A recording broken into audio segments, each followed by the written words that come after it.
सत्यवान सावित्री दोनों जंगल के लिए आए। पतिदेव ऊपर चढ़ गए लकड़ी काटने के लिए, और ऊपर से आवाज़ देते हैं, हमारे तो सिर में दर्द हो रहा है।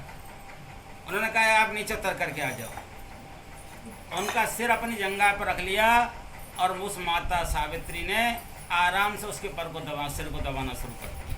इतने में एक भैंसे पर सवार होकर के एक यमराज काल का लूटा, बहुत बड़ा भयंकर रूप लिए हुए, बड़े बड़े दांत, बड़े बड़े बाल, बड़ी बड़ी भौं, विकराल शरीर, हाथ में त्रिशूल गदा लेकर के खड़ा हुआ था और चिमचमाती गदा से उसके प्राणों को खींचने का जैसे आरंभ किया, और सती के सतीत्व से वो कंपायमान होने लगा और गदा हाथ से छूट गई और वो भाग गया।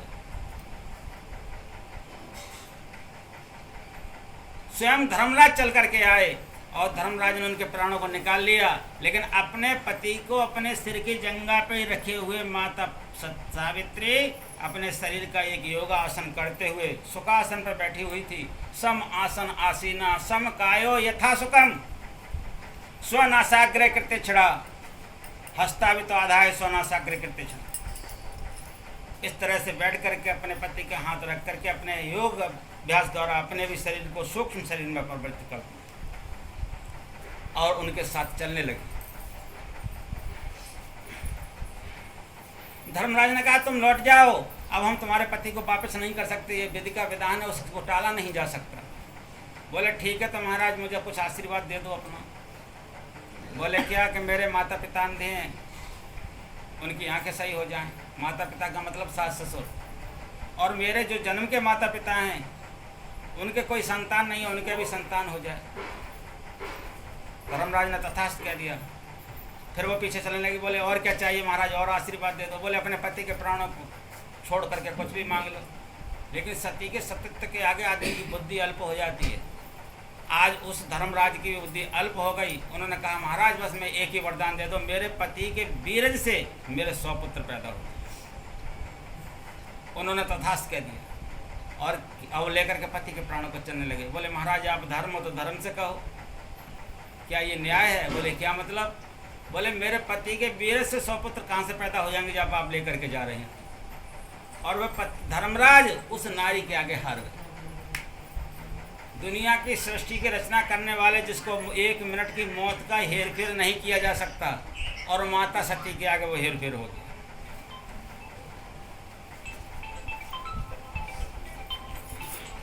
तो बड़े भाग्य मानस तन पावा, सुर दुर्लभ सत ग्रंथन गावा।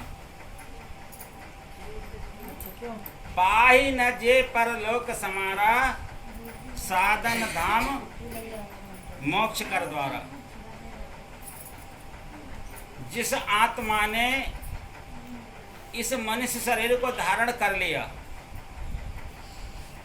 अभी आपने बड़े यानी देव दुर्लभ ये शरीर है, इसको देवता लोग पाने के लिए तरसता है। जिन देवताओं की हम पूजा करते हैं ना, वो देवता सोचता है कि एक बार हम मनुष्य बन जाएं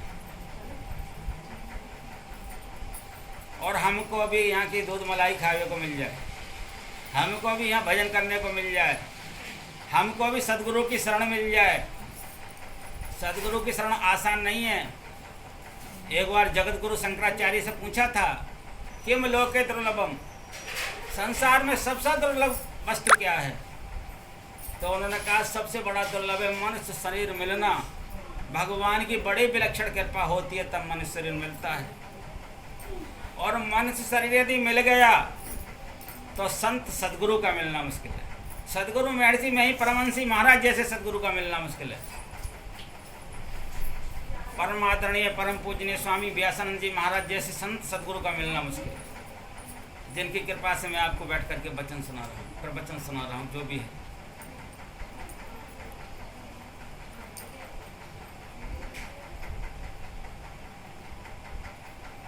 संत सदगुरु का मिलना बड़ा दुर्लभ है। फिर विचार सच्चा, नीर क्या है, क्षीर क्या है, अच्छा क्या है, बुरा क्या है, झूठ क्या है, सच क्या है, अपना क्या है, पराया क्या है, दूध क्या है, पानी क्या है, इस चीज़ का ठीक ठीक निर्णय ले लेना, विचार बड़ा दुर्लभ काम। जब तक संत सदगुरु बीच में नहीं आएंगे आपको सच्चे विचार का इतना बड़ा जीवन इतना भ्रमित हो जाएगा, ऐसी ऐसी बातों में आकर के सामना करना पड़ता है प्राणी को कि उसे यही नहीं पता चलता कि क्या उचित है और क्या अनुचित है, क्या करना चाहिए क्या नहीं करना चाहिए। बिना संत सदगुरु की कृपा कटाक्ष पाए प्राणी समझ नहीं सकता। तो विचार बड़ा दुर्लभ है। संत सदगुरु का मिलना मुश्किल है, मन शरीर पाना मुश्किल है और विचार बड़ा दुर्लभ है। चौथी चीज है दान। दान करना बड़ा दुर्लभ। दान तो सब करते हैं लेकिन फिर भी बड़ा दुर्लभ। दान करते हैं किसके लिए? अपने नाम के लिए। दान करते हैं किसके लिए? दिखाने के लिए। दान करते किस लिए? लोभ के लिए। दान करते किस लिए? कोई ना कोई उनका स्वार्थ उसमें बसा हुआ होता है। निस्वार्थ दान करना बड़ा दुर्लभ। और पांचवी चीज है तोषा। तोषा का मतलब है कि जो हमने कमाया उस पर संतोष कर लेना। आज का कोई भी प्राणी कितना भी कमा ले, कमाने वाले के लिए संतोष नहीं होता। 1 लाख रुपया महीना कमाएगा तो क्या होगा? क्या होता है? जो आदमी 10,000 कमा रहा है वो कह रहा है क्या होता है 10,000 में, और जो 1.5 लाख 2 लाख और 3 साढ़े 3 लाख कमा रहा है। हमारे देश के हमारे राज्य के मुख्यमंत्री की तनख्वाह कितनी है मालूम है आपको? 3,65,000 रुपये महीने है मुख्यमंत्री की तनख्वाह। क्या संतोष कर लेंगे? आगे इलेक्शन नहीं लड़ेंगे? नहीं होगा। कितना ही आदमी कमा ले, कमाने वाले को संतोष नहीं होता। और कमा करके ला करके अपने पत्नी के बटुआ में रख दे तो बटुए का कभी भी मुंह नहीं भरता। सुबह देखोगे तो खाली मिलेगा। ना तो कमाने वाले का मन भरता, न घर वाले के बटुए का मुंह भरता, और जिंदगी धीरे धीरे चली जाती। तो सा संतोष होना बड़ा संभव है, लेकिन संतोष हो भी जाता है। संतोष कब होता है बताओ? जब संत सदगुरु की शरण मिल जाए और परमात्मा का भजन बन जाए, संतोष शुरू हो जाता है। और जब संतोष आता है तो बुद्धि और वाणी भी बड़ी संतुलित हो जाती है। एक संत थे,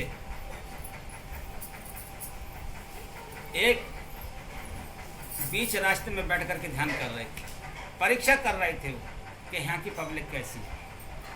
राजा की सवारी निकल करके जा रही थी। आगे आए थे झाड़ू लगाने वाले कर्मचारी, सफाई करने वाले। उन्होंने कहा, ए बुड्ढे, महात्मा के बच्चा यहाँ बैठा हुआ, हट जा यहाँ से, अपनी भाषा में बोले। फिर पुलिस वाले आए, ओ महात्मा जी, तुम्हें पता है ये रास्ता भजन करने की है, यहाँ से हटो। लाठी मारी उन्होंने भी एक तरह से अपने बचन। फिर उनसे बड़े अधिकारी आए, उन्होंने भी ऐसे कुछ डांटते हुए कहा।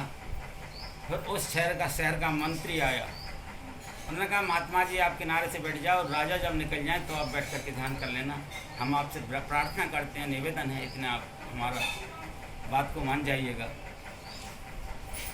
इतने में सब कहते आ रहे हैं, लेकिन राजा क्या, वो संत क्या बोल रहा है?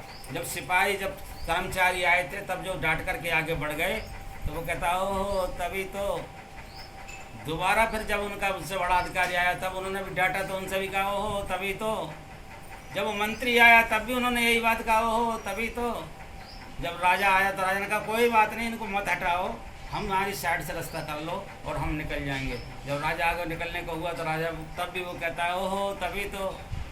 मंत्री कहता है, महाराज ये हर आदमी को तभी तो कर रहा है, कैसा संत है, इससे बात तो करो जरा। एकदम महाराज उतर करके आए और उस संत महात्मा की परिक्रमा की, हाथ जोड़ के साष्टांग प्रणाम किया और कहा, महाराज इसका रहस्य बताओ। जब मेरा कर्मचारी आया तो उसको आपने तभी कहा, उससे बड़े अफसर आए तो उससे आपने झाड़ू लगाने वाले आए उनसे आपसे तभी तो कहा। जब मेरा यहाँ का IGI आए उनको भी आपने यही कहा। जब मंत्री आया तब भी आपने यही कहा। आज अब मैं जा रहा हूँ तो मेरे को भी यही शब्द बोल रहे हैं, ओहो तभी तो। ये तभी तो क्या होता? बोले महाराज बस आपने आकर के पूरा निष्कर्ष ले दिया। बोले क्या? जब आपका कर्मचारी झाड़ू लगाने वाला आया तो वो मोर से अपशब्द बोला। मैंने कहा ये यहाँ कहीं रह गया झाड़ू लगाने लायक। क्यों रह गया? क्योंकि इसकी बुद्धि इसी लायक थी, इसको बोलने का संयम नहीं है। ऐसे ही तुम्हारा जो आया सिपह सालाई, वो भी इसी तरह से बोलता हुआ आया, वो भी लाठी मारता हुआ आया। कुछ सुधार किया जा करके IGI ने, लेकिन उनका भी वही धमकी थी वर्दी वाली। लेकिन जब तुम्हारा मंत्री आया तो उसमें कुछ सभ्यता थी, तो मैंने इनसे पूछ लिया कि आप कौन? बोले मैं मंत्री हूँ। मैंने वो तभी तो इनमें बोलने की कुछ तमीज़, इसलिए मंत्री बन गया है। और तुमने तो दिखा दिया कि तू राजा बनने लायक है, कि तूने तो आप समझ लिया कि मुझे दूसरे को कष्ट देने का कितना दर्द होता है, अपनी रास्ता बना ली, इसलिए तू राजा बन गया। तो आज जो भी हम बने हुए इस संसार में, और जितने पर भी रुके हुए हैं या जितने भी आगे बढ़ रहे हैं, केवल हमारे अपने कर्म हो तभी तो समझे। यदि हम अपने जीवन को यथार्थ में चमकाना चाहते हैं तो हम दूसरे से अच्छा बोलें, ऐसा बोलें जो हमको अच्छा लगे। दूसरे को अच्छे से अच्छा खिलाएं, ऐसा खिलाएं जो हमको अच्छा लगे। अब आज की माताएं अगर फल भी चढ़ाने जाती हैं ना मंदिर में, तो देख लेती है सड़ा गला खतरा सा होगा, वही जाना चाहिए। अब बताइए, जब सड़ा गला चढ़ाएंगी तो हमको फल कैसा मिलेगा आगे आने वाले समय में? जो बेटा होगा ना, वो भी सड़ा गला खतरा सा बन जाएगा, हर वाणी ऐसी बोलेगा जो माँ बाप के पेट में होकर पास जाने लगे। क्योंकि हमने भगवान जी का सम्मान उसी तरह से कर रहे हैं। पाही न जे परलोक समारा, साधन धाम मोक्ष कर द्वारा। साधन बना लो अपना। गोस्वामी तुलसीदास की वाणी में ये आ रहा है कि पाही न जे, इस शरीर को पा करके जिसने परलोक नहीं बनाया,